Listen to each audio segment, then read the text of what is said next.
I welcome all of you to the lecture on finite control volume based momentum analysis. The previous lecture was on finite control volume based linear momentum analysis, and this lecture is on finite control volume based angular momentum analysis as shown here. Before we start this topic, let us take the analogy between linear momentum and angular momentum. So in linear momentum, we had terms like mass, acceleration, linear velocities, and force.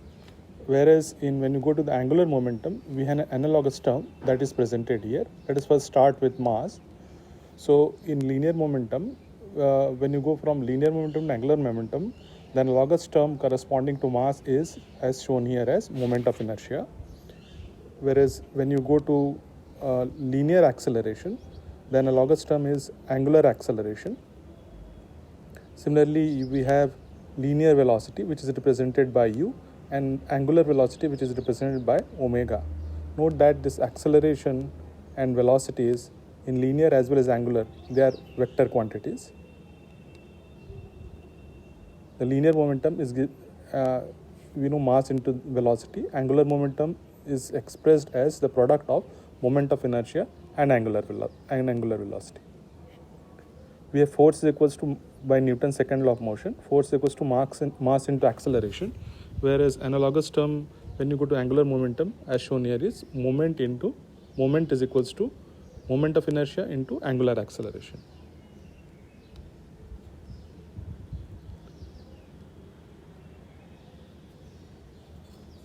When we take moment of a force, we obtain moment by taking the cross product of the when a force is acting about a certain point, and if you want to take a moment about that point, you have to take the radial distance. So when you take the cross product of r and f, you get the moment of a force as shown here. Whereas when we consider analogous to moment of force, here we have this is a force, and when we have moment of force, analogous term and angular momentum is moment of momentum, which is expressed as h. So this h is basically this mass into velocity. This is a linear momentum. So moment of linear momentum, r cross mu, is the moment of linear momentum. So analogous to moment of force in linear momentum, in angular momentum we have moment of momentum. When we apply Newton's second law of motion, we have force is equals to mass into acceleration.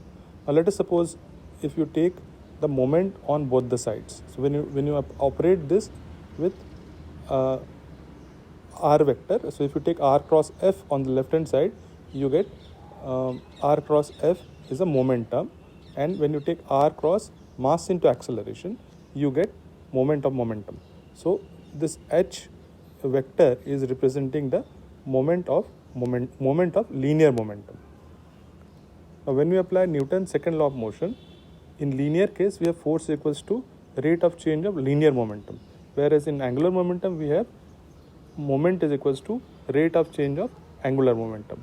This moment of momentum, it can be shown that this is equal to the angular momentum as shown here. So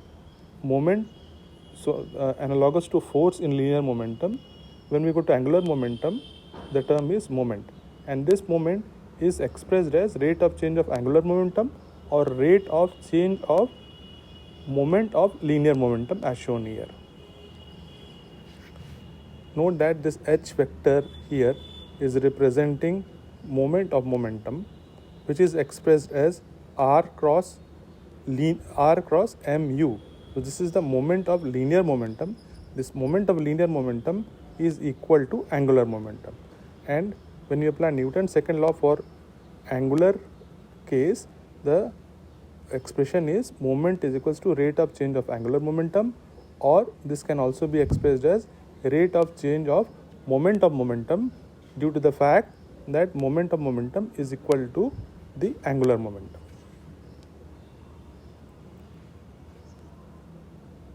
The angular velocity in one revolution, all of you know that the distance traveled is 2 pi.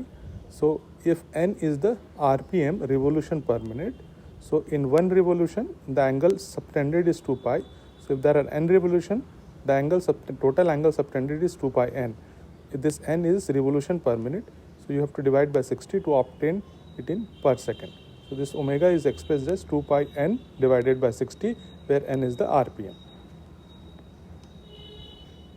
If you want to calculate power in case of linear motion versus angular motion,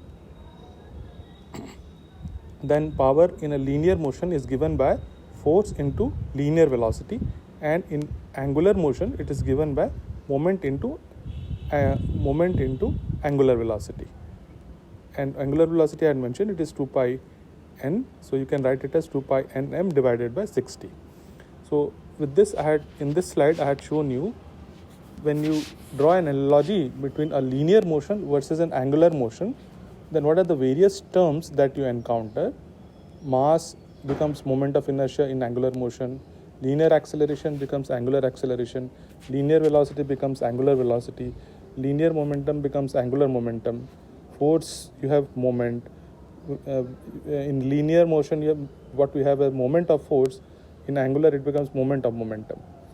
Finally, you should note that when you apply Newton's second law of motion, on the left hand side you have force, but in angular motion with that analogous term is moment.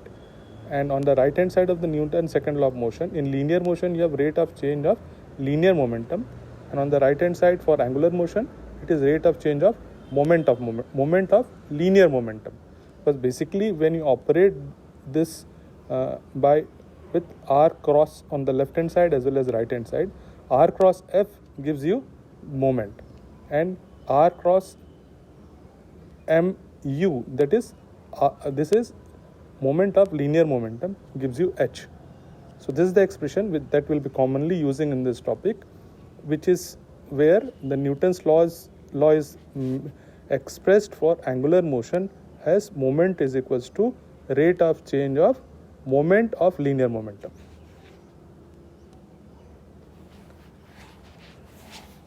So after drawing the analogy between the linear motion and angular motion, this slide shows you the angular momentum equation, where, as I mentioned in the previous topic also, the rate of change when we take the Reynolds transport theorem, and in the previous topics we started with mass, and in Reynolds transport theorem we have two terms, capital B and small b.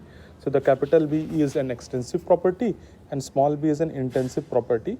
So basically in case of mass conservation, capital B was mass and small b was per unit mass term becomes 1. Whereas when we went to linear momentum, capital B was mass into velocity and small b was, that's a per unit mass term, was the velocity. So here in an angular momentum equation, the capital B that we will consider will be the because here in mass conservation we have mass as a variable, in momentum conservation we had linear momentum. Here in angular motion we have angular momentum or moment of momentum. So the term that we will consider as capital B will be considering of r cross linear momentum, that is m into u, and when you divide by mass, the small b will become r cross u. So basically in this slide what will be shown is we will apply the Reynolds transport theorem, and from that we will derive the angular momentum equation. So this slide shows you summation of momentum is equals to rate of change of angular momentum or moment of momentum. This h is r cross linear momentum, that is mass into velocity, linear velocity. So as I mentioned earlier, when you apply Reynolds transport theorem, basically you convert the rate of change of any extensive property which is a material derivative in terms of, when you follow an Eulerian approach, there are two rates of change.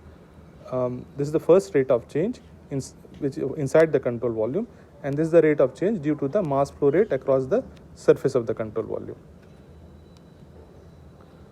As I mentioned earlier, this B system was mass in mass conservation, and linear momentum for linear momentum conservation. For angular momentum, it is moment of linear momentum.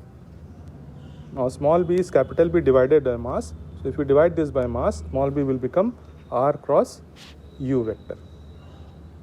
Now when you substitute this B system and small b into this expression, finally we obtained the angular momentum equation, which states that the rate of change of momentum.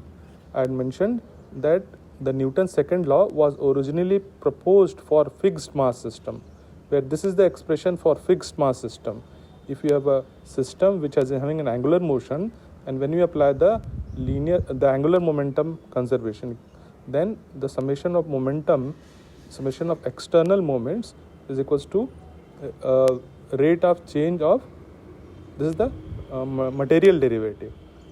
And when you convert into a fixed region system, and on the right hand side you get rate of change of the angular momentum of the fluid stored inside the control volume, and this is the second rate of change corresponding to the net angular momentum flow rate across, leaving the surface across the control volume. So this is as shown here. This summation of m represents sum of all external moments acting on the control volume. This is the first rate of change, the rate of change of angular momentum of mass stored inside the control volume, and this is the second rate of change, which is the net angular momentum flow rate leaving across the surface of the control volume. You can also call it as net moment of linear momentum flow rate leaving across the surface of the control volume.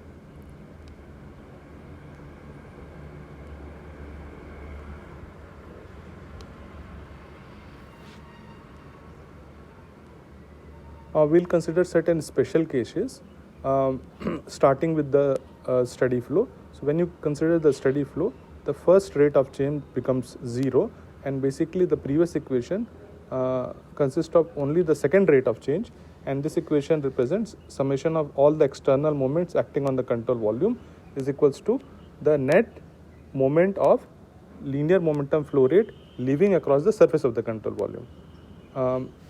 We had a similar equation in previous topic also, where this instead of r cross u, we had only u in linear momentum, because this is basically a small b. In linear momentum, where capital B is mass into velocity, and small b is per unit mass term, which is u. So the term which is shown in the bracket here was u for linear momentum, and it is r cross u for angular momentum here. So this term represents the net moment of momentum flow rate, moment of linear momentum flow rate leaving across the surface of the control volume. Now this can be represented in a linear algebraic form, where we can express this by, when we talk of net moment of linear momentum flow rate, note that this r cross mu is the linear momentum. When you operate it by the position vector r vector, r cross, this is a moment of linear momentum. So when you put a subscript of O, it is for the outlet and this is for inlet. So outlet minus inlet will give you the net moment of linear momentum flow rate leaving across the surface of the control volume, and this should be equal to the summation of net external moments acting on the control volume. Note that we have converted the integral formulation to an algebraic formulation. In the previous topic, in the tutorial video, I had shown you that there is a momentum correction factor which we need to consider, which leads to this approximate representation. So similarly, for the angular momentum also, we can express this integral form into an algebraic form, and this approximation is pretty accurate. Most of the time we have moment along z only, we don't have moments along x and y. So if you consider moment mz only, this, note that this m is a vector quantity, it has three components, mx, my and mz. So if you consider moment mz in the xy plane only, then this expression gets simplified, and most of the problems that we will be solving corresponds to this simplified, this special case of the angular momentum equation. So this will give you so now this m vector will only have mx, my are 0, we have only mz. This is the moment in the z direction. This is equals to net moment of momentum flow rate leaving, which is outlet minus inlet. Okay, so this we started with the general form, and then we express this considering mx, my as 0 and moment only about the z axis in the xy plane. Finally, let us consider an unsteady flow where the external moments are 0. So if you have no external moment, this summation of m will be 0, and since you have an unsteady term here, you have the term like rate of change of moment of momentum, and then you have another second rate of change, that is the net moment of linear momentum flow rate leaving across the surface of the control volume. Now this hz is equals to the moment of inertia into angular velocity as shown here. So finally you can express this moment, the rate of change of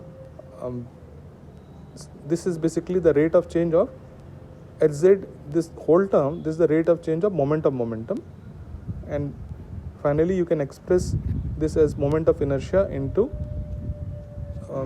angular acceleration is equals to net momentum flow rate entering minus leaving, because when you take it if you take outlet minus inlet, on the other side you will get inlet minus outlet as shown here. So with this I had come to the end of this. So finally these are the 3 simplified form of the equation that I had shown you. And with this I had come to the end of this lecture. Thank you for your attention.